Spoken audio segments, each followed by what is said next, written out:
So I gotta be on here now. Okay, I feel it's fair to say this as a bald gentleman. So I noticed two mismatches today. Your trousers and your t-shirt, your beard and your hair. I can usually spot a paint job a mile off, Rory, but is that natural upstairs? What, this? Yeah. Okay, this is all me. Now, just can't get on the top view. Because if you get to the top view, you'll see there's some thinning going on, but it helps to be 6'2" ish. So you can't. But this is all me. I had a I'm glad, grandfather that I'm had a glad head to of hear you're hair. thinning. I'm glad to hear you're thinning. I like to take other men down with me. See, you Yeah, should do. I mean, I wonder if that's, yeah, because I have that Right. same white beard. But the I hair's don't have good. any hair though. Yeah. No. Rory, I singer, love, UFC vet, partner of the Singer Brothers, SBG Athens. Welcome. I'm going to Happy to try be and here. mediate today so I don't just have you two assholes squabbling all day. no, I got some questions to ask him and stuff. I think it's good. Did you guys see that they put a fly in a computer?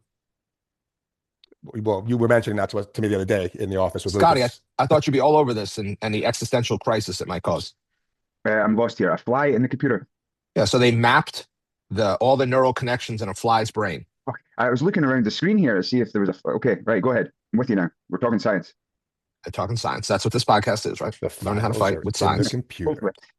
Okay. And they mapped the fly's brain and they put that map in a computer and Mhm. they put that it in a simulated fly's brain, and Mhm. without any instruction, allegedly, the fly is flying around the simulation and grooming itself and acting like a fly. Okay, and maybe it's too early. You have to. What are the takeaways? I don't know what the takeaways are. So wait a minute. They modeled the fly's brain on a in a computer. Yeah. And it's behaving like a fly, allegedly. In a computer fly or in a computer? Yes. Like a In little robot fly.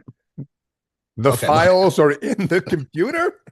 All right, let's skip the fly for a second. How about this one? They took a petri dish of neuronal cells Yes. and they taught it how to play a video game. Oh, really?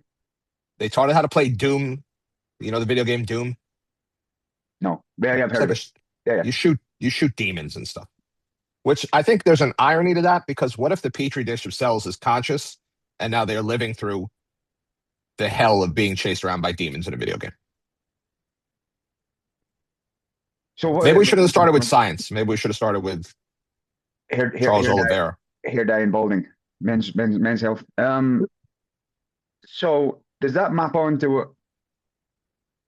what we talk about, or is it That, very much that's against ex- it?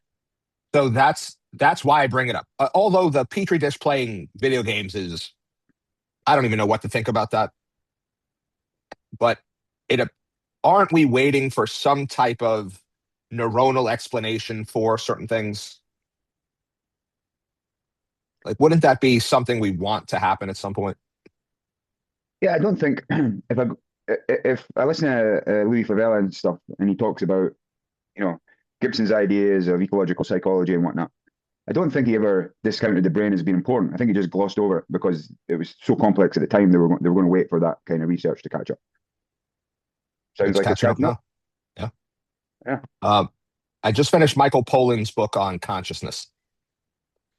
And I think that the people that listen to us might enjoy it. He's a very good writer and he writes it. It's very accessible. But it's like writing about something you can't even hold in your hand. It's like writing about trying to hold, water in your hand. And so it's not wholly satisfying, and it glosses over a lot of the things that we talk about when it comes to thinking about consciousness.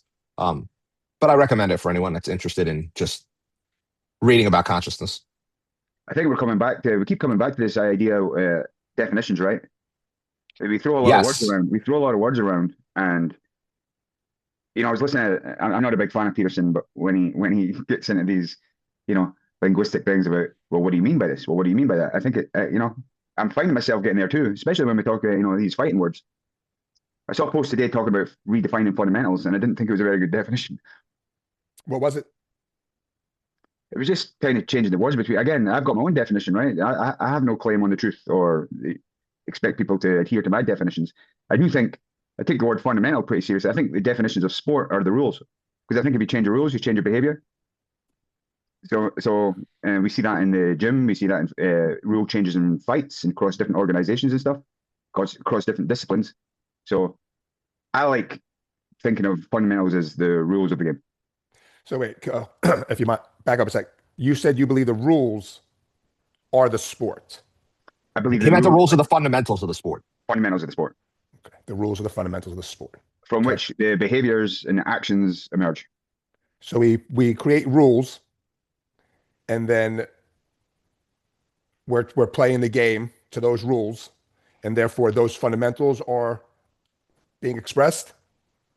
I think How you win the behavior emerges from these fundamentals. If you change these fundamentals, even in subtle ways, the behavior changes. And That could be therefore, that could be the length of the round. Could be the size of the cage. Could be a ring. Could be a cage. Could be the scoring criteria. I think what people end up doing is they go through this iterative process. It's like we were talking about with intentionality. It's like there's if the rules of the game are the fundamentals, then people are always going to work backwards from those fundamentals to and clarify their definition of fundamentals, and they'll just keep going levels. So there'll be the fundamentals, you say the rules of the game, and then someone will say, well, these tools are fundamental, these positions are fundamental, these movements are fundamental, these techniques are fundamental. And I saw the post you were talking about today, and we've spoken about that gentleman before. Yeah, I think the first one he had was like base. If you lose base is a fundamental. If you lose your base, you'll lose your position or something. But I don't even know if that's a truth claim. but that's also not a rule of a game. Right. Well, I think that's what Scotty's point was, that this guy was trying too hard to define fundamentals as something that were. I think people want to define fundamentals to make them actionable so that you can make games around them, right? Okay, so we're talking about games in our We're getting sense. to the navel gazing pretty early, but that's why I prefer the word foundations. But again, just a word. Okay, and when you say game, you mean the games that you're playing inside to bring out these behaviors. You're not necessarily saying the rules of the game, not saying the rules of a sport. You're saying the rules of those things we're doing inside in our academies that bring Okay. out behaviors. Now I've gone off the track. Well, you're saying a lot of words. I'm going to take them as Right. disrespect. Well, that's what Scotty's point is, I think, right? We sit here and people are pontificating about words, and then you say, well, what is skill?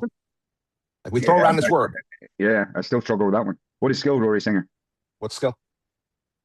As far as I've read, No. So What do you think? Is your ability to perform within the confines of your sports. So that if I say this fighter A, if we're talking about mixed martial arts, the name of your podcast, if fighter A is more skilled than fighter B, then they are better at their sport than the other fighter. They are better at performing. Only the guy that wins? Is the winning and losing part of it? Can you lose and be more skilled? So I've heard you ask that question before, and yes. So if I say yes, that a person can be more skilled and lose in a moment, excuse me, in the moment, in a freeze frame, so to say, of an encounter, someone could do something that causes them to win. Throw the big overhand right that lands, KO. Up until that point, fighter A might have been crushing it, might have got so overconfident in their strikes that, and didn't notice that this person was actually maybe feigning being hurt, or maybe they weren't as hurt as you thought they were, and you sort of dropped your guard. Does that make you less skilled? I don't know if that makes you less skilled in the totality, but it certainly gave that person notice and took advantage of something. So in that moment, they might have been more skilled, but is there overall skillfulness? Is there a momentary skillfulness? I don't know. I think touching something, I like that, Rory, that skill can be like specific in the moment and more general, and it ebbs and it flows, and it's interchangeable through fight. There's moments of, skill expression from one fighter, and then it goes back and forward. So yeah, I think that's not a bad way to look at it. With like a general skill and then like specific, discrete kind of moments of skill. Then we start doing the same thing we start doing with fundamentals. Yeah, it's all bullshit. Right. It ends up all being bullshit. And I wanted to say, I immediately thought, and maybe it's from last week's conversation with Matt, I know it when I see it. But am I being biased towards an aesthetic? Right? And MMA, you can be more skilled in certain areas and have a weakness in another. So overall, and if the other person can exploit that weakness, then you lose the fight. And maybe you had beautiful striking, you have beautiful jiu-jitsu, but the other guy just grinds you out. that's still an application of his skill. So is it possible that skill in MMA is not something we define, it's something we chase, if you will? Like it's how about this? And Scott, you may not be familiar, but there's a coach named Nick Saban who, Never heard of him. yeah, which is insane. He's Sorry. the greatest. He's the greatest college football coach of all time. Football. Yeah, of course. He makes this very strong distinction. I'm going to send you some stuff because I think you'll really like it. His idea is that when coaching athletes, the process is the most important thing. It's not the outcome. It's the process of reaching whatever goals that they have. And so I wonder if skill is just a process that we use to guide our practice, but it's not something necessarily definable. Is it What do even you think important? Well, maybe it's only important from that aspect, the functional aspect. Maybe the rest of it is navel gazing. When you Yeah, say but I the think function, it's a word we use so much. Yeah, it's illy and loosely defined. And I think Rory actually, I think this is an interesting conversation for me because part of one of my assessments at the end of the semester is coming up with a assessment tool through our framework. And I mentioned you, Adam, I have a new gentleman at the gym, Sam, and he's been really helpful. I've been in discussion with him how we might do this. I don't feel I'm getting any closer, but he's helping me there. He brought up one thing yesterday, like instead of trying to assess skill broadly, we pick a couple of things to look for, like the development over time. So maybe we identify a deficiency in a certain athlete, some problem they're having, and through our framework, we work on it and we kind of observe over time, are they achieving their objective more or less skillfully? So if it feels like I'm a little confused by what I'm talking about, it could be right. I'm really having this is the biggest challenge I've had at school yet, is how I'm going to present this assessment tool for our framework, because I think it's enormously complex and I'm not sure how I get the data and what the fuck I even do with the data when I get it. We can I think you highlighted. we have a sense as coaches, right, that someone's getting better. But the Yes. training partners are getting better, so that's relative. And sometimes the training partners are having a good day, and that's relative. And so, yeah, I don't know how powerful or useful the assessment tool will be, And other than maybe motivational or whatever. I have that conversation with our students all the time. Like, if they're judging themselves according to their training partners, and like there are some nights on Tuesday night where Rory and I are coaching the MMA group, and the guys are just getting good. And so you'll have someone that is also getting good, but maybe they're not as physically gifted, or maybe it's just slightly slower, or people just walk in and they just some guys, when you put pressure on them, their learning curve is exponential. I was trying to explain to one of our kids, and Rory knows what I'm talking about because I think he spoke to him also, that it's not that you are failing, it's not that you are not good. It's like, if you look around, the guys you are sparring with and training with are all getting better. And sometimes the best you can do is just keep up a little bit. and a lot of those guys, you also have to take into account guys have been in the room longer. And they're fighting. So maybe skill, we talk about skill, but maybe it's just performance, and I don't want to rag on anyone, but let's talk about Big Derek Lewis, right? I think that's his right name, right? All the knockouts. Okay. Sure. Do we look at his ability to knock people out? We could look at that ability as a skill. He has a skilled ability to knock people out, and that wins fights. But the moment he faced someone who was like, well, I'm not going to play that game, and took him down and beat him up on the ground, took away any advantage he had on his feet. So is it that in those fights, he was more skilled than his opponents, again, in totality? Or is he able just to keep a fight in a range that works for him so he can put hands on people and knock them out? So again, skilled in some areas, not skilled in other areas. So isn't it just at the end, his ability to perform and keep a fight on his feet, which affords him a better opportunity to knock people out? Yeah, I like that too, So, Rory. I think yeah, I I like swap you out Adam going forward. I like Skill is the very idea context of specific.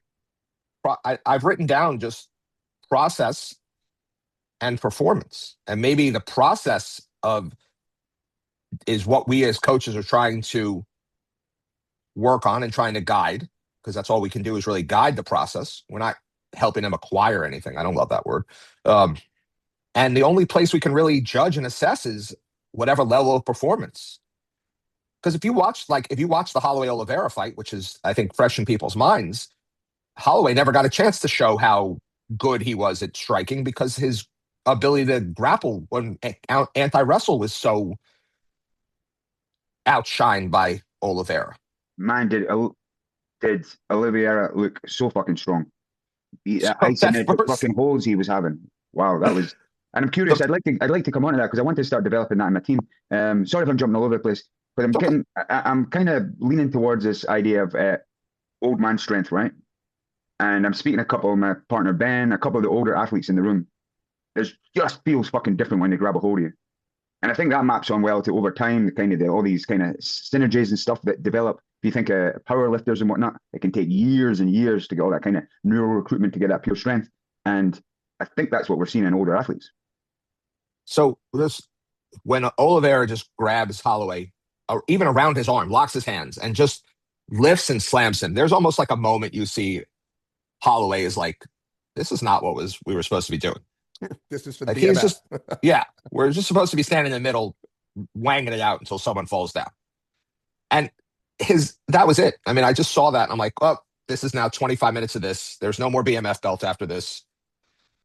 Old man strength is an interesting thing because what we're really saying is someone who has grabbed and squeezed and lifted and done all these things for a long time in a sport specific context. But give me a guy who has spent his whole life working like wrenches or hammers or things. They don't need it. Like the first time they come to jiu-jitsu and they start grabbing people, everyone's like, oh my God, this is terrible. And I think that's a better explanation because if you look at Bo Bassett as an example, he's like 19 now, just won his third Pennsylvania State Wrestling Championship, has already won a bunch of like U17 or whatever stuff. You see him, he'll grab people, I'm sure, and he will feel just as strong. And he's 19 years old. But again, he's been wrestling his entire life. So grabbing and squeezing and holding, I bet his grip would feel very similar to another 126, 30-pounder in the room. And he was like, who is this kid? And be like, yeah, but he came out of the womb in a singlet and head and ear things, and he's just been grabbing people his whole life. So it's someone's ability who has grabbed someone their whole life to know how to adjust in those moments and just lock something and be like, yep, you're mine now. For others, that might take more time. So now they're older and we see it as old man strength. And there's still probably a part of that. As we age, we get stronger, we get into our prime and stuff. But it's probably just the hours in doing that really gives someone that ability. You just pressed a button in my brain. I want to write something down for myself. I wonder if there is, like, we never say old man power or old man speed. Right? We're not like, oh, that guy that old dude is so fast, he got faster. I wonder if as we get older, our attributes change a little bit from, not attributes, that's not the right word, because there are types of strengths. I don't want to misspeak. How about, I think we change from our more to a static strength. Like we're not able to move as fast as we can, but we start to get better sort of isometrically. We start to get stronger grabbing, because that's always what it is, right? Old man strength is always a grabbing strength. It's a squeezing strength, but it's not a speed strength. I wonder if that's just a process of aging, that old man strength is actually like a real thing. To talk to someone about this. Can we bring that back to just the experience of having done the thing? Because early on, one of my earlier guests, Israel Halpern, he's a kickboxing MMA coach. He's a PhD over in Israel. Last time I heard. Anyway, he was talking about. Wait, his name is Israel, and he's in Israel. Yeah. Okay. I think he's been back. I think he's back in Tel Aviv. Anyway, the last time I spoke to him. Anyway, he was talking about this test he was doing. He's more in the strength and conditioning, and he was. And I'm paraphrasing here, so if I don't get the percentages correct, there's a general concept here. He was having these studies or study participants practice an isometric hold, and then they was looking at the strength transfer test, and he found this by changing. I think it was like on a knee flexion extension test or whatever, but it was an isometric hold. And then he found just by changing the degree of the knee extension or flexion by 10 degrees or more, that there was no transfer. And he came away from it saying this isometric strength is very, very specific.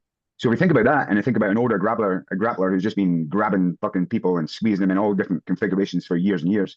That's probably where that's accumulated and come from.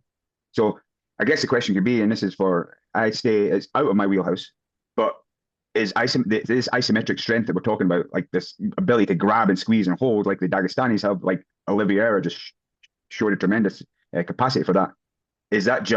Can that be trained in isolation by squeezing medicine balls or whatnot? I'm not so sure. I think you just have to have that kind of style of grappling. And I guess as you age, your grappling kind of behavior changes a little bit too, right? You have to switch to a slower, more grabby, holdy game than some of the young dudes. I don't know. This is all just pure speculation. Sure. I also think that if you were to look at a guy like Mika Galval, who how old is he? He's 21 at this point, but he's certainly not much. It's not much older than that. Maybe he's 22. I remember checking out their story, him and his wife and all that. I just think they're an amazing couple, to be honest. But neither here nor there. I bet if he grabbed a hold of your gi, it would feel like the dude down at the dock a little bit, and he's 20 something years old. But again, he's been doing that and in the gi and playing that game for many, many, many hours. So as you just stated, maybe it's just the fact that people are doing that. My grip has gotten better in the gi because I'm doing it more now, just because I'm playing a different type of game and I'm trying to be a little bit more grip heavy in the gi. Obviously without it can't be. And I'm starting to find out my grip is getting very troublesome for certain people. Scotty, I think you nail it though. It's not necessarily parsable. But there are probably some, I almost use the word fundamentals. There are some aspects of grappling that cross the lines, if you will, like grabbing and squeezing or grabbing and squeezing. And so if you have built that strength doing something else, it's probably very easily translatable to our sport, But the flip side is people tell me that I'm strong when I'm grappling. And I'm like, if you come in a weight room with me, it's embarrassing. I'm one of the weakest people. But over the years, I learned how to apply my own strength to take advantage of whatever I have, but how to use gravity, how to use whatever it is. I don't know even how I did it. I couldn't teach it to anyone else because it's mine. But I think you're talking about, form and function and function and form. I think we can't parse those out. You could teach it to someone else if you wanted to. Just need like a 9-hour DVD. You'll be all right. Yeah, I'm going to start recording that. But I guarantee a power lifter can still bench press you off them. They can just throw you off them. And I was going to ask Rory about his football experience, but maybe we can do this. But Rory and I, before he talks about his current experience, because I think it's cool for this podcast, Rory and I have worked with some different football players. And there are certain positions in football where they call it a punch. And those football players are able to take their football punch and punch people with boxing gloves on, and it hurts.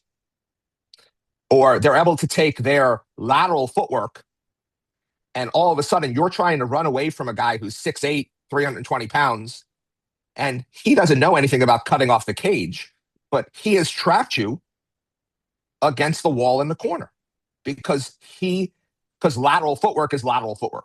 And punching seems to be punching. So this idea that there are donor sports or attributes or things that give someone a leg up at the start, you talk about that all the time, Scotty. Like those football players that we've worked with in other things, if they came into the room to try MMA, they're not beginners. Heck no. Yeah, I want to be careful talking about this. We had a guy who just moved on last week. So, and I tried to give him. Wait, he died? No. He's going to another place. It wasn't a good fit for him. Oh, he's dead to you then.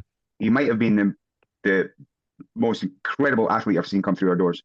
Oh, sure. Early 30s, he was a running back. I'm not sure if he was like a starter or whether he was a running back for the Colts, and just a fucking freak athlete. And he wanted to come in, and I really clicked with him. I got along well with him, but he just wasn't jiving with the guys. He could not turn this power off, and we don't have that culture. So constantly getting into it, and people complaining and whatnot. So he's moving on to another gym that's more appropriate for him, because you get this feeling sometimes on the mat. So sometimes you get this feeling on the mat when there's just a discomfort where there's you feel this kind of sense of danger where there's a recklessness on the mat. Someone's bringing it onto the mat, and I don't like that in my culture. Sometimes I can tolerate it if it's a visitor or whatnot, because I think for the guys, it's not a bad thing. You're going with someone here for this round, and anxiety is going to be a little harder, a little higher. The risk is going to be a little higher. I think that's good now and again, but it just was an uncomfortable feeling having this. Like, I had this fucking idea, like you're kind of fucking stroking this tiger, right? Just waiting for it not to erupt. And so I've mixed feelings about moving on because I hate to lose anyone. And just, I mean, the athletic qualities he brought to the gym were incredible. But he just didn't have the control yet. And I don't think he had the patience to really start again from the bottom and find that control and be a good training partner. Yeah, So that everybody can do am I that. making a soft room? So I Perhaps. no, I, I think that what you said, and then I think this leads us into talking to Rory about his players. I think what you said is that occasionally someone comes in, right, and then your guys have to learn how to deal with someone, which is something they'll have to, the first time when they lock the cage door and they say go, there's a pressure, there may be a conservatism that they need right at the start. I think the fact, because some people, if you said that you don't allow visitors, you've totally insulated your room, then maybe I'd have a question. But you're just saying on a day-to-day basis, you just can't have that. And we've dealt with that before. I had a guy that was really good. He was a world-class wrestler, and I don't have that in my room. And I'm like, this is going to be great. But he injured some people really fast. And what I said to the guys was, I can't run a practice where I have to watch every one of his rounds. Yeah, that's where I was. And it sounds like where you were. And so it's not about making a room soft. And no one was like, oh my God, this is, I can't believe you got rid of this guy. They all understood that it was taking away. But if you allow visitors and you let them train with the commensurate guys occasionally, then I'm for that. And you have a lot of open mats at your place. So your guys get exposed to a decent number of different people. Yeah, but I feel so our open mats are both striking and grappling in the different rooms. And I feel like people come in, it's just now that they tend to jive with the culture. I just want to be clear that this guy wasn't malicious. There's no malevolence in his movement. He was at a different fucking level of athleticism, and he hadn't, managed to establish that control yet. Yeah. Now, if I can get someone like that who can use that control, then we're off to the races. But yeah, so I always hate it. I genuinely, I'm always trying to either fix people or find a way to make it work. And this was a mutual agreement. And at the end of the day, it's not me on the mats getting clubbed in the head. So I have to listen to my team too. If they're uncomfortable, then they speak for me, For sure. You're the guy. You're the leader. So speaking of mismatched and athletes and people like that, Rory, tell us about how you work with a professional football player who's interested in MMA without naming names. So I'm working with a two-time Super Bowl champ, 3 times to the Super Bowl. And we started working together last year, and then seasons happened. So now we're back at it again. And he is, I guess, 6'7"? Right now he's like 6'7", 270. So he's a big dude. No. He is. No, he's 6'4" at best. No, he's got to be by a couple inches. So I'm gonna give him 6'5", maybe then close to, but he's about 270 now, a little bit bigger than he wants to be. And we do MMA. I put on small gloves with him, and we do chest and shoulders because there's no chance I'm gonna let him punch me in the face. And he's doing a great job. He doesn't kill me, but he's definitely long and he's fast and he's strong. And on the feet, from striking range, I can still hold my own. When we get up against the cage or we get into the clinch, he's definitely a handful. When we're on the ground and he's on top, he's definitely a handful, especially because he's just big and I have to protect myself. When we put him on the bottom, I do much better. But I'm teaching him MMA and I'm teaching him jiu-jitsu. And he has stated numerous times that all this hand stuff we're doing, the wrestling and the boxing and the striking, really helped him to, for lack of a better word, perceive these things on the field better and see and be able to move through blocks and get around people. He is super good at getting around the elbows. Pause for 1 sec, because you used the word that we're careful about on this podcast. Okay. You said you're teaching him. Sure, but I'm not teaching. Right, but what are you? Right, so we are sparring. Right, not even quotes. Take the quotes out. We are sparring. We put on small gloves. I give him some things to play with. We play with front hand. We play with front hand and rear hand. We sometimes will, say, hey, if we get a little too close, you want to try and clinch me, and then to try and get inside elbows or get around elbows. Well, we've only got back together this one time since he's been back to Atlanta. We'll add picking up legs in the future. We'll work on the cage, holding me there, trying to get off, all the things we've done with some of the other ball players. And we end up doing MMA for an hour. And I feel it the next day because we're really doing it. Now, he's not trying to kill me with the hands. And I know how to not let myself get hurt by not trying to struggle to keep him. Like, if he's going to win, I'm going to let him win. He's 28, I'm 50 in a couple months. So I'm okay with him winning. But we get a good workout. We push one another and we have a great time. And if he wanted to do this Like if he was done with football, football were done with him, and he wanted to do this, give me 3 years, and he would probably be able to start wrecking people. Certainly at a low, maybe not quite the UFC level just yet, but give me a couple years with his athleticism and his football mentality, he'd start beating some dudes up. See, So just want to throw something in here. This is third hand, maybe fourth or fifth hand. I was at fights a couple of weeks ago, and there's a manager there. I won't mention names, and he's involved with one of the big management teams. And he was telling me, I knew, and you might be privy to this, for the UFC is recruitment and selection now. They're looking for at least 6 finishes on the feet and no older than 32. Does that make sense? The way the UFC is going, does that sound like bullshit to you? He gave me a specific example of a kid that had 6 wins, but they were all grappling finishes, submissions. And apparently, UFC are less interested in that. you know what? I can't speak for right now what the hell's going on with the UFC. And as someone, and there are other, I can't speak for what's going on in college football right now. I don't like that. And if I was a fan of the NBA, I wouldn't like what's going on there. So maybe it's part and parcel of when you cross sports and entertainment and money and you lose some level of purity. So I can't speak. I don't want to badmouth the UFC, but I think they're struggling right now trying to, like, I can get it. If you want to put these guys on Paramount and Paramount paid all that money, then you're trying to find exciting guys. But then you put on the BMF fight and you get that terrible thing. And if you have to win to make money, then why would anyone be exciting? And so the rules of the sport, like you said before, fundamentally is not to be exciting. It's to win because you need half your money. Rory, did you ever, when you fought, all of your professional fights, even before the UFC, were win and show, right? Yeah, I know that that's changed a little bit, I think, but sometimes you see that For some guys. But it was always, but that's something we've always talked about. Losing itself wasn't always awful. I mean, certainly you want to win so you can find your way to the top. At least some people did. That was never my mentality. So for me, losing was I lost half my paycheck. I was just trying to fight, travel, try and be the best I could be. And if that took me somewhere like the UFC, which it did, through the show, through TUF, then great. But there are some people that they want this to be their livelihoods, and you try and steer a young man or woman, and be like, hey, you still need a full-time job in the beginning. You still need health insurance. Trust me on that. And you might fight for 3-3 or 5-5 or 6-6, and you might lose that fight, and now you've taken home half your pay, and that's not going to be enough for you to pay rent and pay bills and do all those things in the beginning.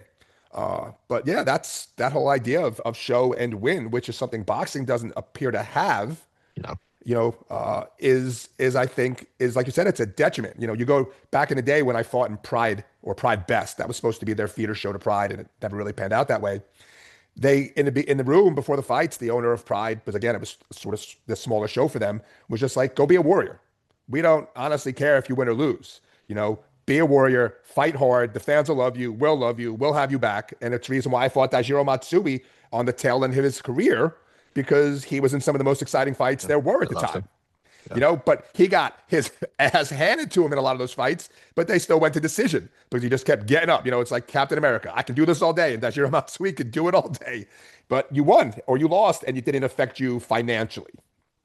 So I want to come back to you. I want to ask you a personal question about that after, but I want to go back to the football thing for a second. Scotty, when he's describing what he's doing with this high-level athlete in MMA, what does that sound like to you? Sounds like what I do with all my athletes. Right, but you coach primarily. You also coach foundations in your room. Yeah. You coach the beginners. Mm-hmm. Does that sound any different than your beginner practice might be? No. I agree. No, it doesn't. And then jumping back here, you mentioned perhaps you thought the BMF fight, and given the fact it was a BMF fight, there was an expectation for it to be fucking fireworks, right? I really appreciate. I enjoy these fights. I enjoy the Dagestani style. I enjoy that. That's an area that I'm driving my team towards, because I think 40 odd years at MMA have shown us what's most effective, and that might change. But going back to the financial rewards and how generally underpaid fighters are, and they want longevity and they want lives after their careers and whatnot. I mean, it's tough for fighters out there. Keep your job, to be exciting, and not fucking end up with every fight being a bloodbath after bloodbath. I have no issues if my guys can go in the cage, take motherfuckers down, hold them down, beat them up a bit, and submit them. That is my goal. Yeah, Then I because the hear hardest, that might not be fitting with the UFC's direction. right? Because the Shooting him hardest, about most to get it. dangerous, most dangerous path to victory is exciting, right? It is striking. We just had our a pro fight, and he fought a very exciting fight because he likes to sell tickets, and that's in his consciousness, right? He wants to excite and he wants to be a fan favorite. But he, even though he barely got hit, his legs just took such a beating from kicking this guy. And hopefully he realizes now that he took the hardest path to victory. That striking and again, like this goes all the way back to skill. You could be the smoothest, you could look the most skilled, aesthetically pleasing, and some just wanker will just put his eyes closed and just wait to eat something and throw something back, and you get knocked out. Chris Lieben style. Chris Lieben style. So yeah, Maybe that's a purist to me. I like to see. No, I'm with you. Tactically and strategy. And this isn't just to be like the Pollyanna and everything should be. We should be making the sport safer. I really enjoy watching grappling dominance, and I know they get jeered. I know they get booed. I know that the business model is on the backs of casuals. I'm speaking just from a purist of the sport. I think I just love it, and that's where I weight my team towards. Especially as there's because of the way we strike, because of the lightness and maybe some of the conservatism that we have in the room for striking. I think that's all going to catch up. I don't think you can do enough grappling. I don't think you can practice enough holding another motherfucker down or escaping from underneath. In the amateur levels and small fights, they inevitably go there. I want my amateurs 6, 7, 8 fights in, if they decide it's not for them, to go in and have healthy lives. I'm not expecting them to go in there and have fucking bloodbaths and amateur matches. Excite the amateur crowds. So maybe that's what biases, what I'm looking for or what I appreciate in fights. But I really appreciate that. If you can go in and make your money and win within the set of rules, and we've heard this a bunch of times, right? But if you don't like the grappling side of MMA, there's other combat sports to watch. True. It's mixed martial arts. I don't think Rory and I would disagree. I think that we gear our practice towards the principles of play. I think is what they say in other sports, and maybe I might say my principles of play are the next sort of level of fundamentals, right? Like the rules of the sport, and then how you in your room or you on your team look at the principles of play to achieve those goals. And we spend the majority of our time. We don't have a striking only class. We everything's MMA, and I would say we spend a majority of our time, especially with our younger guys, in the instructional practices, shoot boxing, getting up off our back, holding people down, pushing to the cage, holding against the cage, taking down, holding against the ground, and all the reverse of all that. Because can't get enough of that. And you can win fights when you are outgunned on the feet with that path to victory. And you can protect your brain, and you can protect against we talk about this, the chaos. The chaos is no more apparent than in the early striking amateurs. And I don't want chaos. I think the better point that Scott made, he used the word dominance. So what he said was watching a guy take a guy down, beat him up on the ground a little bit, finish with a submission, that dominance that he enjoys.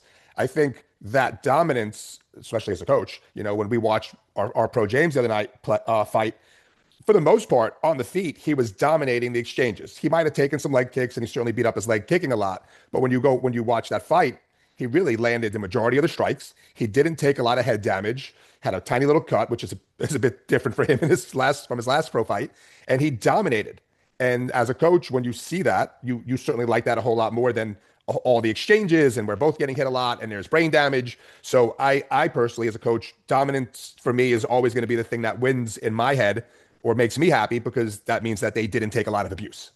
See, I was furious in that fight. You know that because you could hear me, because I'm not a yeller in the corner, because I don't think we can joystick people. But I was furious in that fight. And the reason was because I think if you are striking, you are always in a position where one mistake can end the fight. And so when I watch a young pro put himself in a position where for 15 minutes, something can go wrong, and I'm just waiting for something to go wrong, I see the things that miss by this much. And I'm like, is it going to miss next time? He's going to fatigue a little bit. He's going to slow down. And I just want you to take the easiest path to victory, right? And I think there was a headbutt, and that was an issue for him in the third round or the second round that changed his mentality a little bit. But I'm watching that fight, and I'm like, Jesus Christ, put him against the cage, grind on him a little bit, and just win a safe fight. Now, I know that's not what he wants to do, and he constrained himself from doing anything ridiculous for cheers. So that was a big step up. But yeah, I'm Scotty, I'm with you. If you can win, but again, what we are now talking about is not what the UFC wants our young fighters to do. So are we being detrimental to their future careers? Well, who knows? Do we Like care? in my room, where we're still probably several years out of getting anyone to the high show because we started with it like from scratch with amateurs. I'm okay right now. Started way. This maps on well to some of you were saying. I'll circle back to Adam. Like, I don't have a strategy right now in my room to deal with biting down brawlers. Right, I just don't have it because it's just not something we practice. And I know that's going to be the problem set they're going to be frequently exposed to in fights. So am I preparing them well? Well, what I would say is that I'm happy to let the striking development maybe lag behind the clinching and grappling development early on, because I think they'll continue to get better at striking. And you spoke about the rhythm of professional fighting. I mean, speaking about, I was watching the Rodtang Haggerty fight yesterday again, and it's more apart now since you mentioned Adam. But you could say it was like, I'll just say like Rodtang was a he, and I'll just say they for Haggerty. He went, then they went. He went, then they went. He went, and they went. Occasionally, he would go twice, and they would go twice, but there was this back and forth. And I think, again, it's all speculative, right? But the way we spar and approach striking, then my guys are going to be better prepared for that rhythm.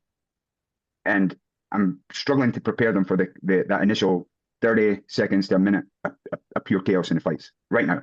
And I don't have a great answer for it, but as I said, driving my guys towards getting a hold of their opponents, getting them down against the fence, beating them up down there, not taking damage. That's the strategy we're going with just now, and then we'll see where the team goes in a few years. I think part of their ability to deal with chaos early, later, whenever it shows up at the beginning or even anywhere in the fight. I think part of that is just experience, and part of that is them, right? Because there are guys who we've seen really good swimmers drown in choppy waters, and I remember when I was in the military for a little while, the guys who were really good swimming in the pool, the first time we went in the ocean, a lot of those guys had never been in the ocean. They failed the first couple time trials. And guys who had been in the ocean and grown up near an ocean, myself included, just understood you don't fight the waves. You just you ride them, you go with them. And once the pool swimmers figured out how to swim in the ocean, and they figured it out very quickly, then all of a sudden they were back at the top of the class again, because swimming was swimming. And so some of it will just come. And you know what? I don't drill specifically for like, hey, one guy just swing until your partner falls down, but they get into occasional chaotic scraps.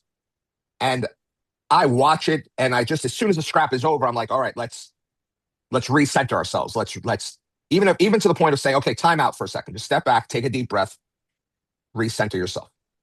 So I think it happens even in a room with a culture of care, especially when it's two guys that know each other and love each other. Sometimes you'll see a little chaotic. But I don't program for it, and I think you're the same way because of the danger of it. And so I think it's something that they'll have to figure out how to swim in the ocean at some point.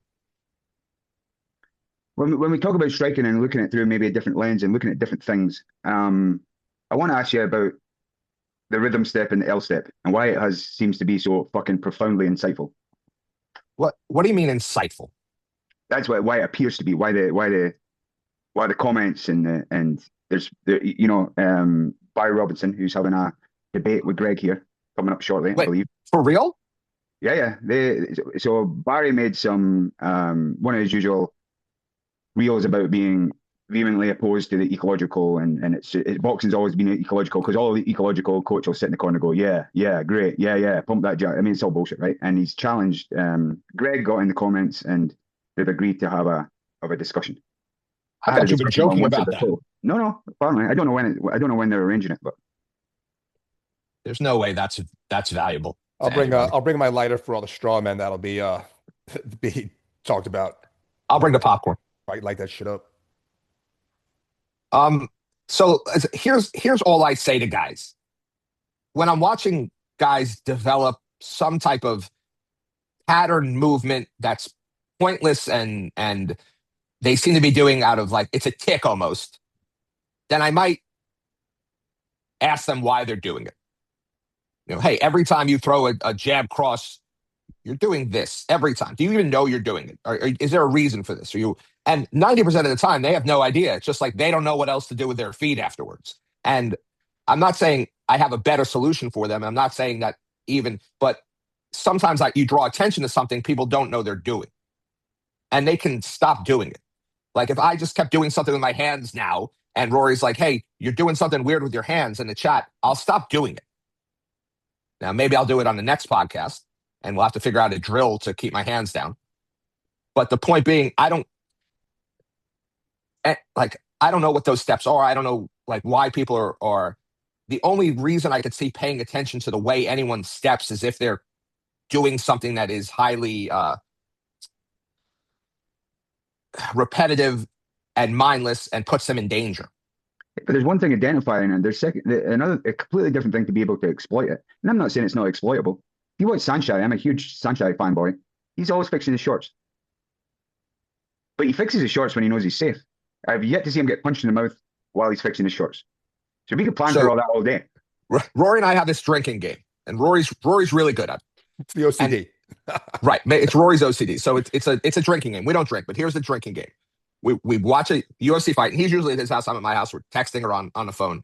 And he'll immediately be like, dude keeps touching his nose, or dude has a tick, or dude. And the fun part about it is, or the shorts, Poirier with his shorts. Fuck, so awful. Right.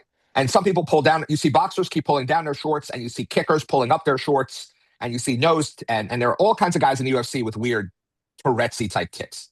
And the fun thing is to figure out if it is a tick or it's a tell. Now, most of the guys in the UFC, it's just a tick, because they probably would have gotten beat out of the sport if it was a tell. Or they're doing it when they're in danger. Like you just said, he steps back when he's safe. Poirier does it after something's over. We picked up, my wife and I got my wife involved in the game. We picked up a guy the other day he kept doing this. And I'm like, did he get hit? And he's like clearing his nose. And then we saw a couple times when he didn't get hit, he just had this nose touch thing. So Perhaps it's pretty fun. Perhaps it could be a tell, but correct me if I'm wrong. I've yet to see Dustin get punched in the face while he's fixing his shorts. No, he does it when he's safe, I think. That's what I'm saying. They do it when they're safe. Do the rhythm step, they all step when they're safe. I'm not sure Dustin's always safe. I just don't think anybody's capitalized on it, because in that one fight, there was one fight in particular, it was just like this. I messaged Adam. I said he just keeps grabbing his shorts, and he did it so very often that I think it could have become problematic, and it might have been a couple exchanges become problematic. But again, does someone else notice it? Can they act upon it? Are they willing to, do anything while it's happening? I think it's one thing identifying the problem, being able to exploit it. I would imagine for the last half dozen fights, none of Dustin's opponents have gone in not realizing or not being cognizant that he fixes his shorts after exchanges. But I don't see anyone exploiting it. No. Not nearly enough, probably. No. And who knows? Maybe he is doing it in a manner that he perceives safety, and it's not as exploitable as we think it is. I've never seen anyone. I'll tell you this: we've never heard anyone say part of my game plan is when he fixes his shorts, I'm going to punch him in the face. When he has some kind of weird tick, and Ismagulev, I think, was the fighter who had like some tick where he just like, and no one was ever like, as soon as he looks off his shoulder, I'm going to punch him in the face. But he has a real thing. I think with boxers, you see it. There's this innate sense of safety that they have. Right. You see it in boxing a lot, because I think that's the first time they've ever worn those ceremonial shorts. And I just don't think they always like fit right, or they're not comfortable with them because they don't train the ones them. that come up to the nipples. Yeah, sometimes. And so guys keep pushing them down. I think you see it in boxing a lot, the shorts thing. Yeah, they get higher and higher, right? Yeah. Well, some guys try and start with them higher, so everything's a body shot. But that's everything's a low blow. So what do you think about this? Like this, and we're assuming our listeners know what this is, but I guess this guy, Barry Robinson, has identified some footwork patterns that he thinks are dangerous and he thinks should be not part of the sport. And what he does is he cherry picks videos of guys. And so he has it both ways. He'll cherry pick a video of a guy doing it and paying for it. And then he'll cherry pick a video of a guy doing it and then say the other guy should have exploited it. And so he has his cake and he eats it too. And my only thought is we should be careful of any mindless, repetitive actions for a fighter, because another fighter should be able to perceive those and take advantage of them. And I have in my head, I have a list, like we've talked about this, like dropping your hands is different than bringing your hands somewhere else. Now, I'm not saying we could fix either one of those. I mean, I'm not saying we could fix dropping the hands, because we've talked about synergies and things like that. But to me, there is a difference between a fighter who lowers his hands because that's what he wants to do, like Barao the other night, right? That was a really good strategy, versus a fighter who throws one punch and then instead of protecting himself, the other hand drops. I'm not saying we can tell them to just keep it up or pick it up, but we need to be aware. They should be aware of what and the sport may tell them, but since we don't want to kill each other, I want to be careful how much the sport has to teach them by getting popped. Yeah, I'm not so sure I care where their hands are in between exchanges. I care where the hands are. The hands where they're meant to be when they're meant to be there. Oh, okay, but don't mistake what I'm saying. I'm just I am separating the idea of intentional actions versus unintentional actions they may not even be aware of. And so sometimes there's a value in just drawing their attention to something that they may not even be aware they're doing. I don't know if that fixes it. Because like we've said, I don't know what words have value. Maybe the room fixes it, and maybe it doesn't need to be fixed. It never gets fixed. But I do want to make a distinction in some places between intentionality and whatever you would call the other thing. Yeah, I think this is just the beauty for me in martial arts is it's such a big state space that there's so many ways to move. I don't know how many fighters are in the UFC. What, 500-600? Sure. No, one of them moves the same. Which begs the question: what the fuck are we teaching? Right. No, Rory and I were just having this discussion the other day about details. Someone had Hodger Gracie had written an article, or he was part of an article, and his contention was that 99%, that was his number, 99% of all people fail at jiu-jitsu because they don't know what the details. And I was like, that's pretty presumptive that you know the details. But every black belt has different details, so there really are no details. There's your application. There's the way you do it, the way your body functions, you and the environment, all that shit. There's no parsable details. It's also the whole idea about strength. Don't use strength, use technique. And we're parsing out someone's strength and size and physical abilities from their jiu-jitsu or from their fighting or from anything they're doing, as if you could take mount, not be heavy, not be strong, not grab some kind of grip and grab it strong. Like, you can't do any of these things and somehow try to do them in a state that is your weakest and least, whatever. It's silly. But hold that for a second, because we were talking about footwork, and we're talking about. But that was my point. So I think there are things that you can see in the room, because we've seen it before. We've talked about it in the past with, what is that? Like that step, I come in, I come back, I come in, I come back. That's what he's talking about. Rhythm step. So the rhythm step, that's what it was. So certainly, if someone is just doing something for the sake of doing it, doesn't necessarily know they're doing it, I believe you have to draw their attention to it, because it might even be, because even if you get popped, chest, shoulders, face, whatever it may be, even if you get popped, that might not be the thing that keeps you from doing a thing if you are conscious, you're not consciously aware that you're doing it. It just becomes this, again, it becomes a tick. It becomes the looking away, pulling up the shorts, touching the nose. If you are unaware that you're doing this rhythm step and that you just keep moving in and out of range for no apparent reason, you're not punching, you're not moving, your head's not moving, then yeah, you might pay for that. You might pay for that in a room. You might pay for that in the fight, in the cage, and you still might not change your behavior because you are consciously unaware that that behavior is even occurring. That's detrimental. The funny thing is, I think the bag breeds that step. I was just the way to say that. I was just going to make a case where these habits, if we were to make habits on this reset, reset, reset, could probably be fostered, the very thing you're trying to fix. Yeah. is getting stabilized and reinforced on isolated work. And I don't Yeah, you see see it. that. I don't see that in my room. Now I see the clunkiness and the tripping over their dicks and everything when they start. The kind of coming full circle assessment. I'd like to ask you, Rory, because you work with a foundation group as well, right? From time to time, for sure. I'm all levels in my gym. Yeah, so I'm like, it seems very subjective, but I can't unsee it now. There's just this fluidity, this, and we talk about stability here. Again, how we define that? I just see this system as it's going back and in, and this interaction start to stabilize. It looks more fluent.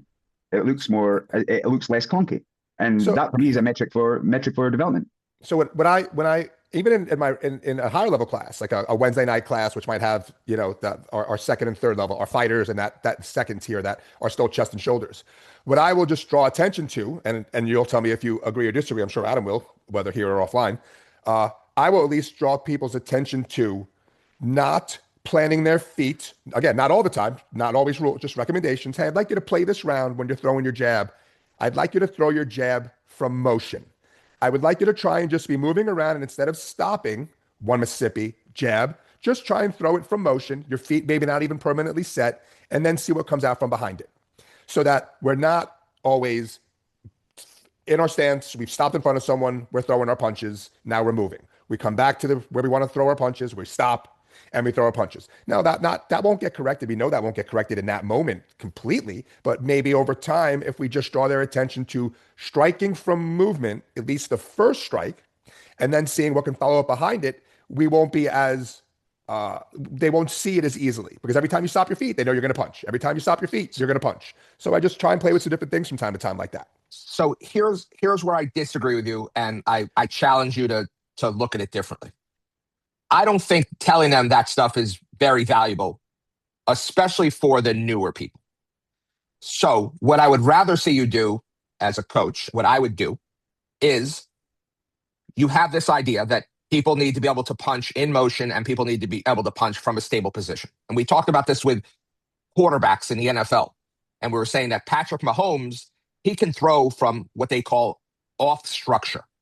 No matter where his body is, no matter how his body's moving, no matter what his balance point is, he can throw the ball.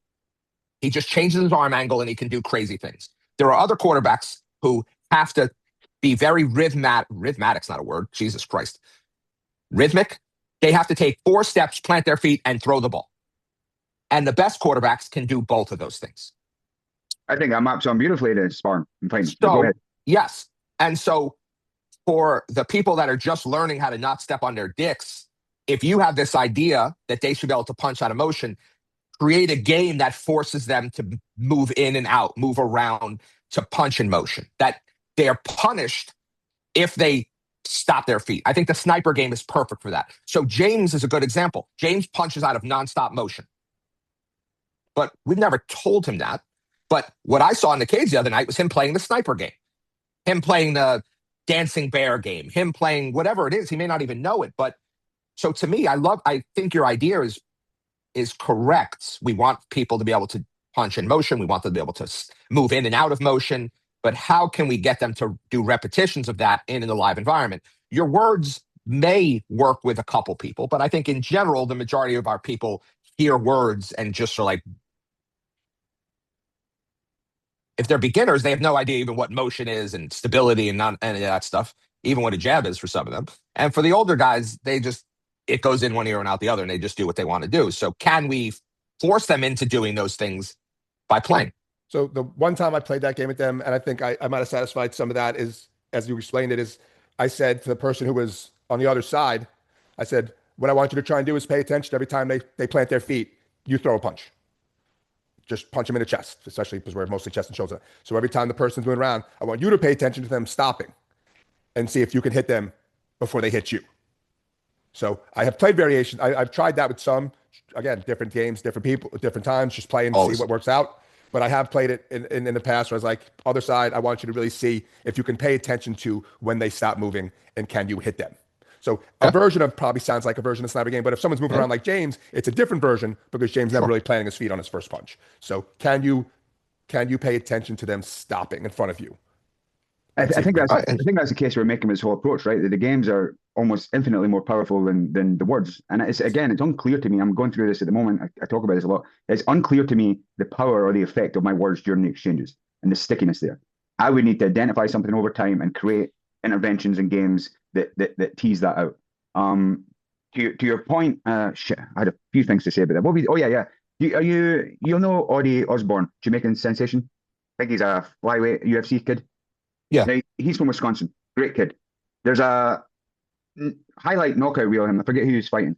And he's on his way back and he's completely out of balance and he just manages to reorientate himself and he knocks the guy coming out. This is, for me, this is a beautiful expression of metastability, right?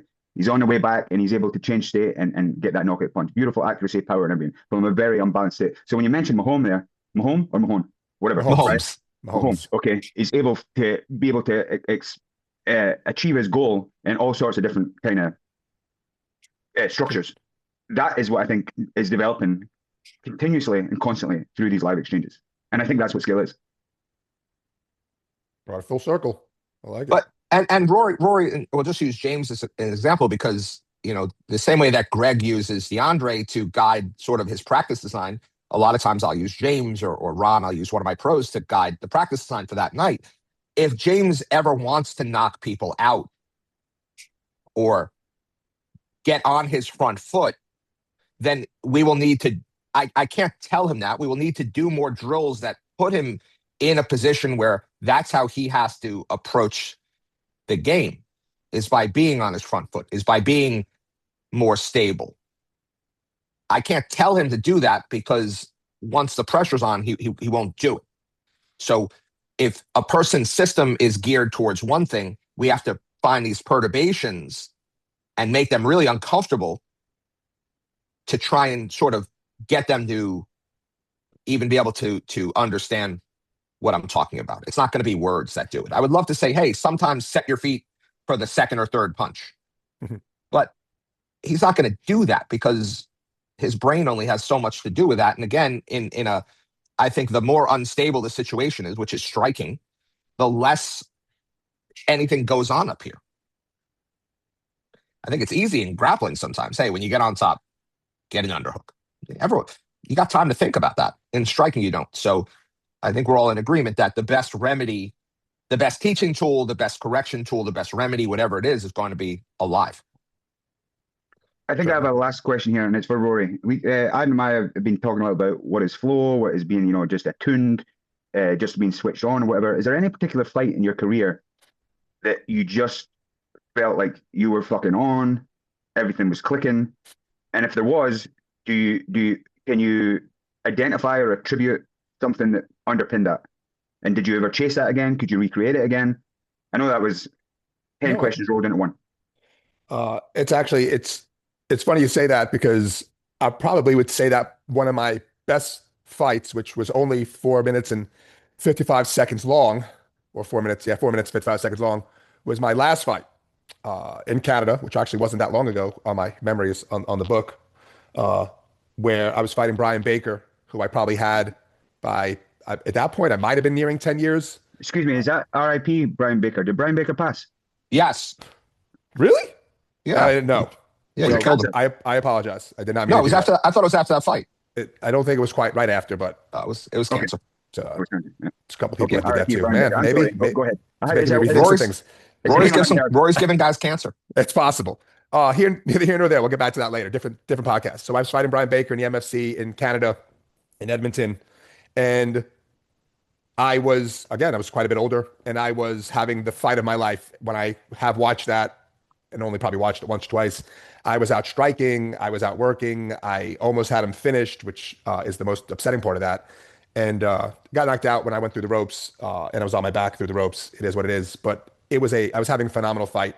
Again, it's in great shape, and I want to say that the thing that I can probably, if I can think about what was different about that fight, it was probably the same thing that was different in my fight against Taijiro Matsui when I went to Japan. We talked about that earlier, is just an immense level of confidence that I just felt that there was no way I could lose this fight. I went out there and was able to perform at my best because I gave no consideration in that to any negative possibilities. There were no negative outcomes that I even considered. When I fought Taijiro, another fight that was some years earlier, before I even got to the UFC, I was in the back yawning and just like, even I was told by some of the Americans that I was with, they were just like, you were just so calm and relaxed. And I think that calm and relaxed state ahead of time is really just a level of confidence that, sometimes you have it in some fights, sometimes you don't have it in others. When I fought Okami, you speaking about grabbing, right? Adam knows this. I fought Yushin Okami. And again, I was doing pretty well going into the third round. It could have been 1-1. It could have been 2-0. Who knows? But it was at one point when he grabbed me and he picked me up and he didn't quite take me down. And then he picked me up and he took me down, that I just felt that strength. And I think in feeling that, it got it in my head a little bit. So that eventually when he moved through and mounted me, I kind of just was like, I didn't fight through it enough to get my guard back or to escape position. I kind of quit on myself in that moment. So I think when a guy is having that fight, or it's me, many others, is that you're so confident in your abilities to win that you are moving and you're flowing, because if you are the better skilled athlete, and I believe I was in that fight against Brian Baker and just got caught, with my head through the ropes in the last few seconds and knocked out, unfortunately, and that was the fight. But up until that point, everything was going my way. And when things start to not go your way, and we've had a fighter like this that sometimes when things don't go his way, he sort of starts to quit on himself. I saw it in a fight recently where that moment happened. We talked about it afterwards. Like, yeah, that's where it happened. I was like, I wish I would have said something maybe more about it in the corner. But I think when you are hit with some adversity in those moments, what you do is really just a part of, do you believe that if you can get through this in this moment, that things will start to turn back in your favor? Or in that moment when it starts to go bad, do you start to just consider that this is going to be the inevitable outcome? It's a lot of post hoc, but there are those moments in fights. Yeah, and it is post hoc, but if we take that out of a post hoc, I think it's part of it's unparsable from skill, the mental aspect. And so that leads me to a question. I know the answer, but I think people would enjoy hearing it. What do you wish you could have, maybe the word developed isn't the right answer, but what do you feel like you were missing during your professional run that you sort of have now that you wish you had then? What piece of the system or the puzzle? I think there were moments in time when I wasn't, and I've shared this before on other podcasts. There was a period of time that I just wasn't as confident as I needed to be. And I don't know if there were some moments in my career where I didn't let my hands fly. I wasn't, I didn't pull the trigger as much as I should have, even though I likely had the better stand up. There were moments in time that I just wasn't mentally tough enough, where I should have fought through some things that maybe that could have kept me in a fight longer to change outcomes. I don't know. It's hard to parse all that apart, which is the conversation you and I have a lot, that just some people are going to be good in the room, and no matter how much you put on them in the room, they're going to go into fights and they're going to question themselves. They're going to question what's happening. They're practice players and not, game time players. And I don't know how much we can control that even in the room, because unless we're fighting someone else in the room and that's your practice, how do you then prepare someone for someone else who is truly trying to murder them? And what comes with the fact that someone else is trying to murder them on fight night, where in the room, no one's trying to murder them. And if we have it in a room where someone's trying to murder them, then you've left most of their fight career in the room, and you can't be that representative. It's not the I room don't that think you we can want. truly create that fear of murder in the room, no What's matter that, how hard you Scotty? go. I keep coming back to this, because I'm always, again, trying to rationale our reasons for not sparring hard in the gym, notwithstanding the longevity of it. But I still, I'm unconvinced we can even recreate that in the room. I don't believe you can. And I've seen it. Like, you have guys who are going to hit some adversity in that cage, and they're going to power through it. They are that dog, right? They're going to meet the scratch, and they're going to meet the scratch, and they're going to meet the scratch. And the other person might win because they're better, and that's fine. But they are never going to give up on trying to win. And then some guys are going to hit that adversity. And again, fights of mine. And Brian Baker, I didn't hit any adversity. I just fell through the ropes. I let my guard down for a moment, and I got struck once or twice. I got knocked out. There was 5 seconds left. When I fought Jason McDonald, I probably gave up a little bit on myself. When I fought Yushin Okami, I probably gave up on myself a little bit. There are those moments in those fights where you see it. Even in the UFC, you're like, he just quit. He just quit. You see it on your 70-inch TV, but you know it. And you say to your friends you're watching it with, this fight's over because that dude got hit with something or felt something emotionally or physically, and it was just like, He does not, or she does not want to be there anymore. And that I fight thought is over. I thought Holloway did that the first time he was ragdolled, and you see the picture of his face, and he's like, you could see he's like, this is not what I signed up for. Or we were going to just point at each other in the middle. Right. You know, you could see Exactly. it back in the day with Brock Lesnar. You could see it with Ronda Rousey back in the day. Like, these were the champions, and they felt a little bit of something that they probably never felt in a room. And they were like, I am not ready for this. And A those lot, I fights know a lot of them hadn't felt it in the cage. were in Right, the but I know cage. for a fact that Brock Lesnar was not allowed to be punched during training. Like he was not being like, so when he got punched in the cage, it was sort of novel to him. It's one of our very close friends we were talking the other night about, and he was asking me, he's like, how do you get guys? He said, I have some guys that are great in the room and they just don't do it in the cage. And I have some guys who suck in the room and they do it in the cage. What do you do? And my answer to him was, yeah. Yeah. I said, maybe you don't. Maybe there's nothing you could do. Maybe there is. I don't know. It's going to be personal. It's going to be situational. I bet that guy you're talking about that's great in the room, and his last fight, he wasn't good in the cage. The last 5 fights, he was good in the cage. So maybe it's not all about your guy. Maybe it's everything. And we can't do something about everything.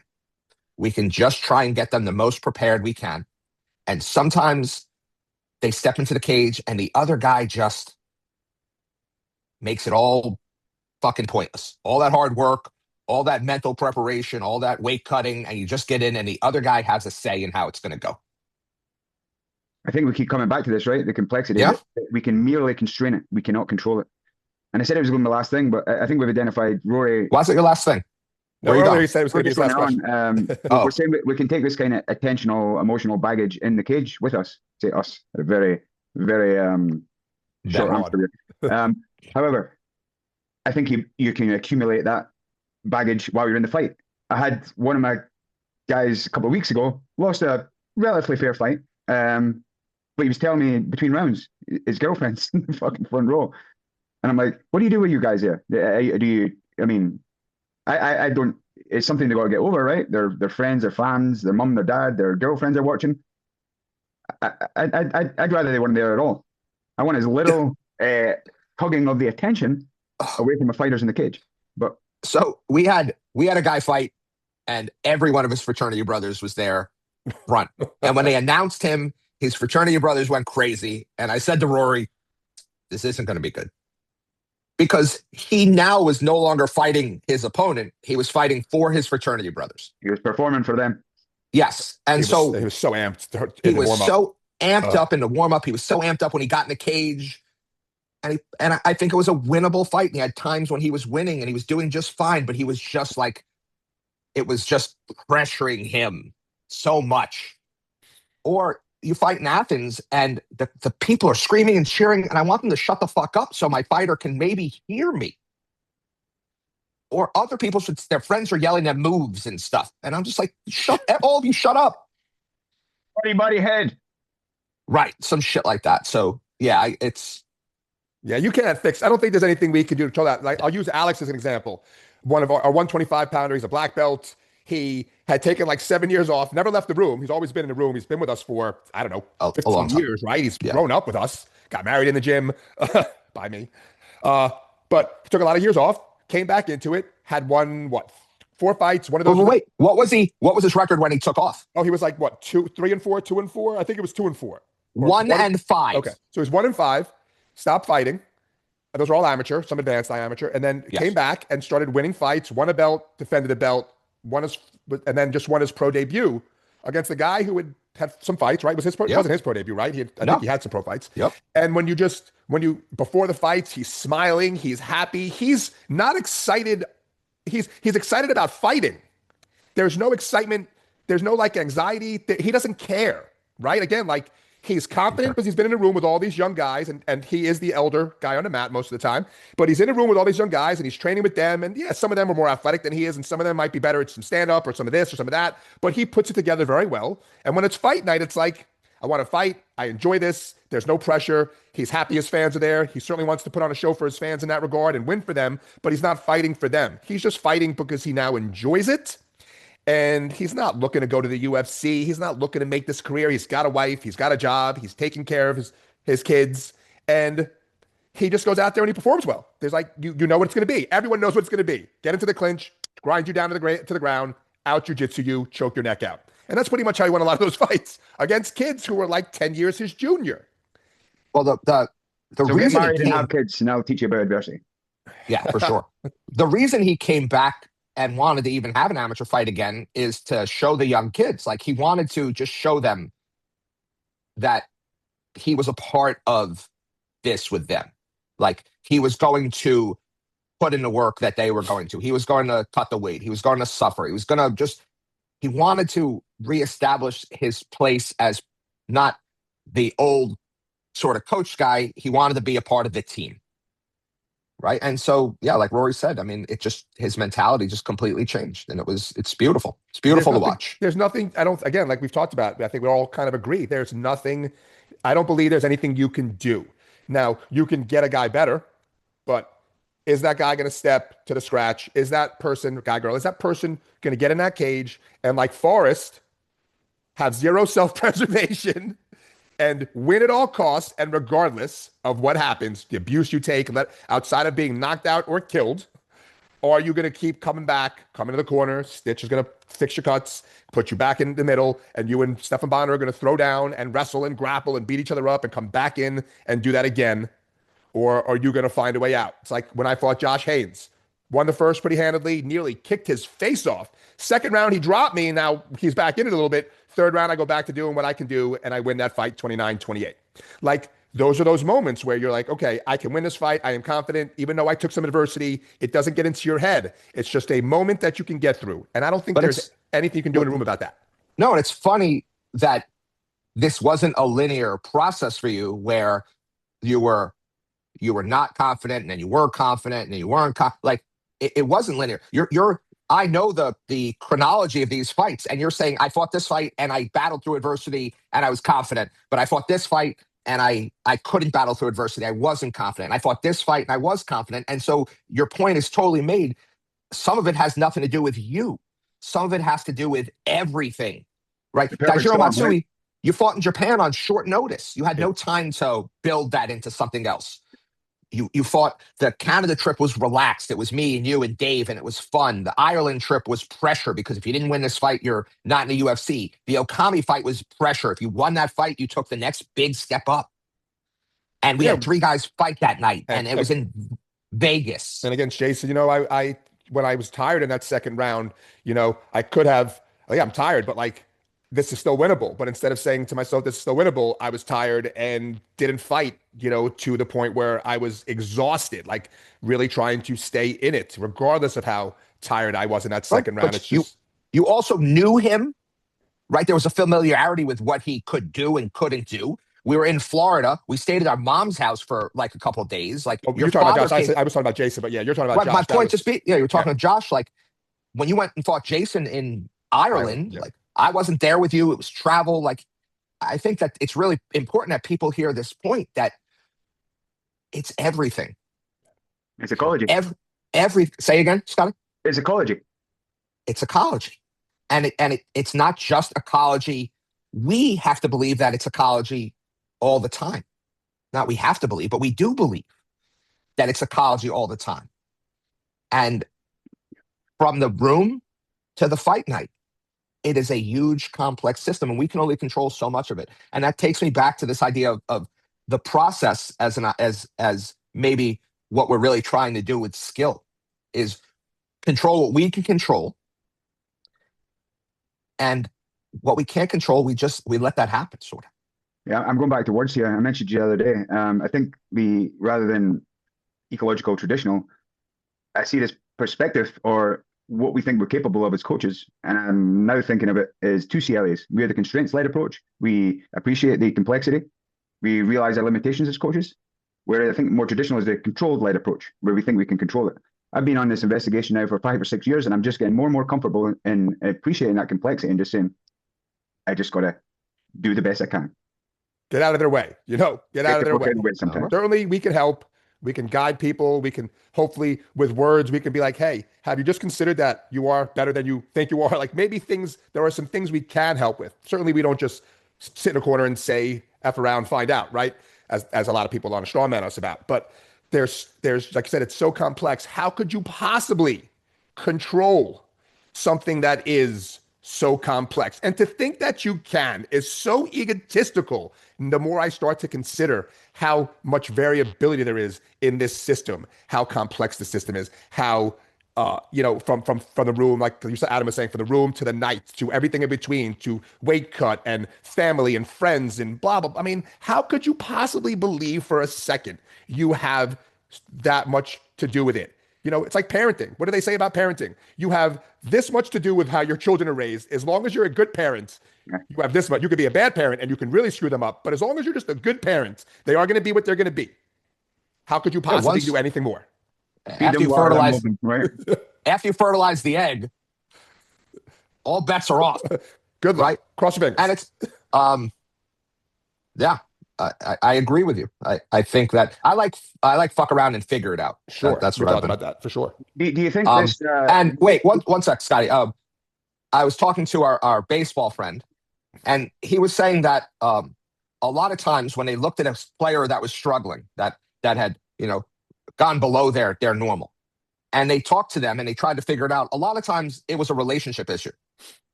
And so what the coach has nothing to do with that. Right? So you got these billion-dollar, multi-million-dollar baseball players who forget how to hit a ball because they're thinking about problems at home. The coach can't do anything about that. Sorry, Scott. No, I was just saying, what do you think the value is on having our fighters themselves appreciate that? Or do they need to be a little bit deluded in feeling like they have a sense of control? Otherwise, I guess it could be quite discouraging for a fighter to realize it is what it is. I think we have to let them know that they control what they can control. And we can make a list of what they can control with them. Right? I mean, they can control their preparation. They can control if their weight cut is easy or hard. They can control how the day goes, their travel, they can control a lot of things. And that's what we focus on. They can control whether they show up to every practice well rested. They can control if they leave practice and eat the right thing. They can control how locked in they are at practice, at least, right? How present they are. Good point. And that list of things they can control is bigger than we can make that so that they have these actionable items. And I spend a lot of time with them on that. I think I end every practice, especially a hard practice, with, hey, go eat the right thing and go to sleep. Right? Because those are things they control. And then let them be aware that there are things that are outside their control. I've told fighters for years that there are 4 things that can happen on fight night. You could fight really well and win. You could fight really well and lose. You could fight really shitty and win. You could fight really shitty and lose. Those are out of your control. So once the cage door closes. But paradoxically, they have indirect control over the uncontrollables by controlling certain aspects. Sure. And that's the process. That is maybe what skill development is. Control, we can control. Right? Because how they sleep the night before practice is part of their skill development. How they weight cut. Like if they're too heavy coming into the weight cutting period, their practices suffer because they're dragging ass, because they're thinking about eating. Or if they weight cut, they haven't eaten. Right? Which is what I think Ramadan is an interesting thing because the fighter's number of calories don't change at all. It's just when they eat those calories. And a person who's used to intermittent fasting or eating only one meal a day is like, what's your problem? But then our guys who are used to eating all day, like we have one fighter dealing with it right now. He's probably used to eating whenever he wants to, all day, whatever he wants to. And now he's being forced to be disciplined. And all of a sudden that's a struggle. And I get it. So these are all, control we can do. And maybe the more we focus on the things we can control, maybe we can control more things, if that makes sense. Write that down. Can I say one thing to wrap up before we go? You were talking about assessments earlier. And last week, the best sport in the world gets all their prospective athletes together and assesses them. and it's called the NFL Combine, and it happens in Indianapolis. And it's amazing to me because part of what they do is measure all of the athletes' physical attributes, hand size, arm length, height, weight, all that stuff. And then they start to talk about this guy's arms are too short, this guy's hands are too small. And that's based on, statistical averages. And then they put them through attribute testing, physical, like they run, they jump, they lift. And again, they talk about this guy's on average not fast enough. This guy on average is faster than everybody else. And that all makes sense to me, right? Because we're talking about action capacities, we're talking about physical constraints, things like that. But then they spend a bunch of time doing unopposed drills with bags and footballs on a stick and mimicking what the requirements of their position. And then they judge how they move through these unopposed drills. And they use that to determine who they're going to choose in the NFL draft. And what doesn't make sense to me is these guys have footage of them in their sport. There is no reason to watch them change direction because there are cones on the ground. It surprises me that the organization, the NFL, which is the biggest sports organization in America, it's a $1 trillion probably valued organization, places so much emphasis on unopposed drills to make decisions. Didn't the tough tryouts have pad work as part of their criteria, Rory? So when you say tough tryouts, do you mean like to get on the show? I believe so. Okay, so no. So I did not for season you 3. Did. You did not. But when they had open tryouts in places, they brought in a bunch of high level pad holders for the stand up phase, and the only live stuff was grappling. Yes. Was that season 3? Even as far back as season 3? I don't know. That might have been something newer. Right. I think the first couple of seasons they were choosing guys. Yeah, because Forrest got selected, and then Right. I got selected with other people. We just went and those people, some of the castmates went and did interviews and stuff. Open tryouts that they held for some of the seasons had pad holding. Okay. And Scotty, the UFC does a combine of their own at the Mexico and China PI. And the grappling and wrestling portions are all live.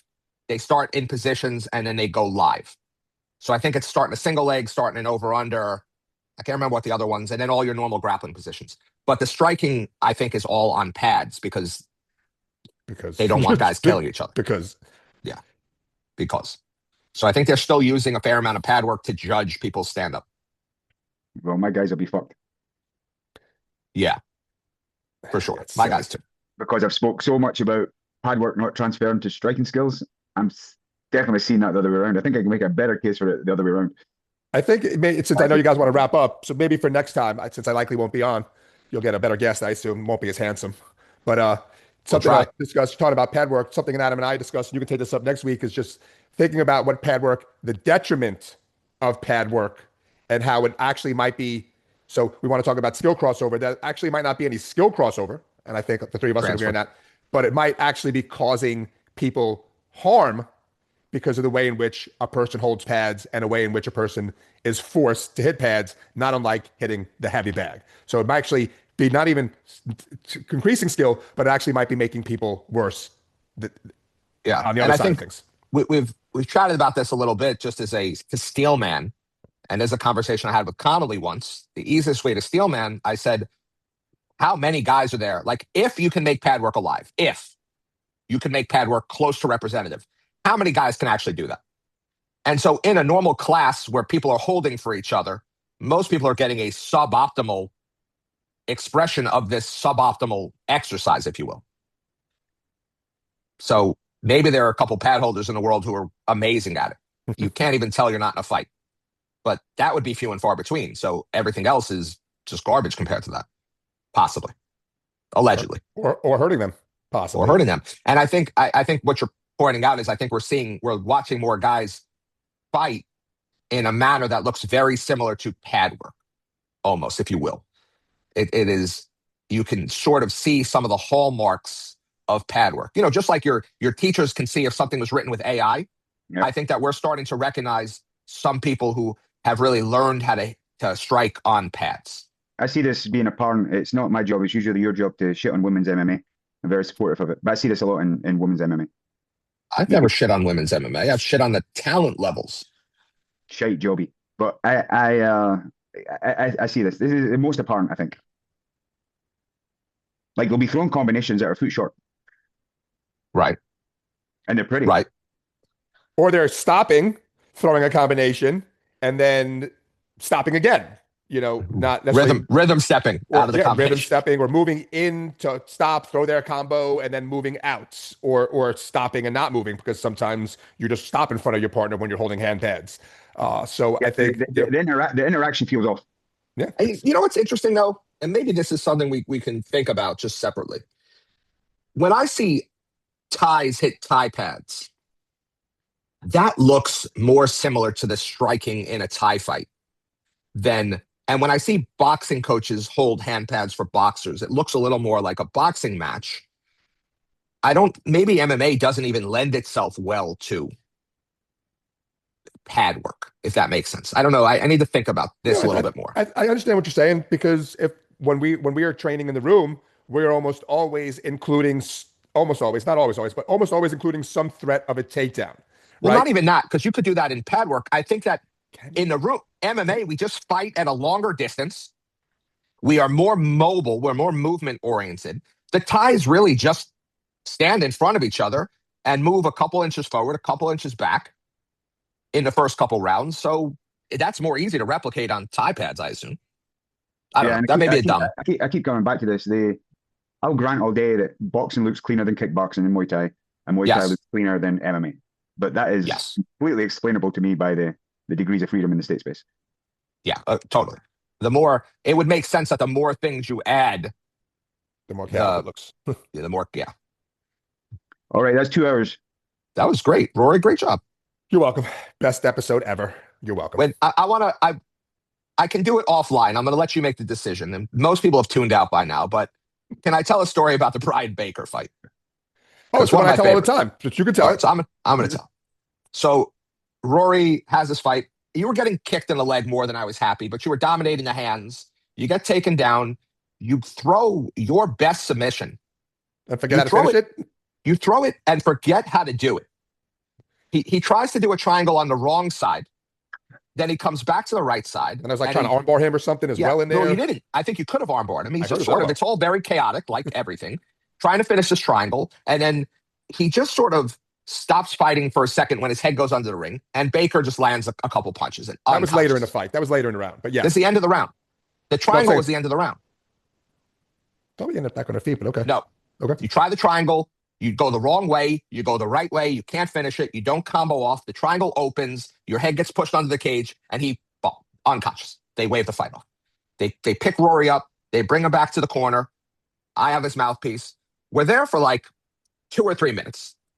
And then Rory says, where's my mouthpiece? I need my mouthpiece. Rory says, where's my mouthpiece? Because he thinks that he's about to go out for the second round. And I said, Rory, this fight's been over for 5 minutes.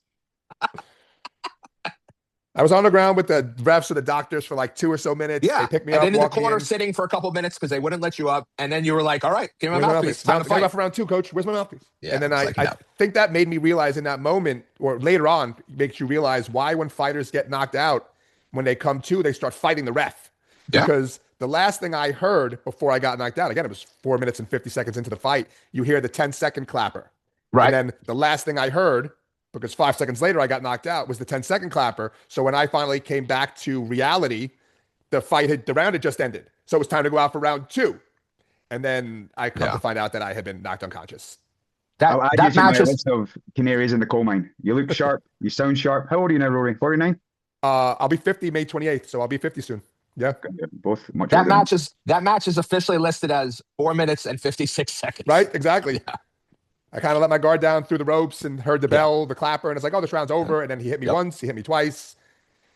And that was MMA in a ring, right? It was MMA in a ring. And his elbow was wrecked for like 9 months after that because I did try some kind of weird triangle armbar thing instead of just bringing the arm across. You did some weird stuff. By the way, 20 years in June, I have the fastest submission in middleweight history in the UFC. And then some months later, some year or so after that, I forgot how to do a triangle choke. 20-year record in the UFC. Best submission. And I forgot how to do a triangle. Isn't that That's crazy? fights, man. That's the That's chaos of fights. fighting. That's it. This was a pleasure, right. gentlemen. I appreciate you having me on. Thank you. You too. All right. See you next week. Well, not me, because no. You're always welcome back, Rory. Who's our guest next week? Who are we going to try and get? You're going to get a guest?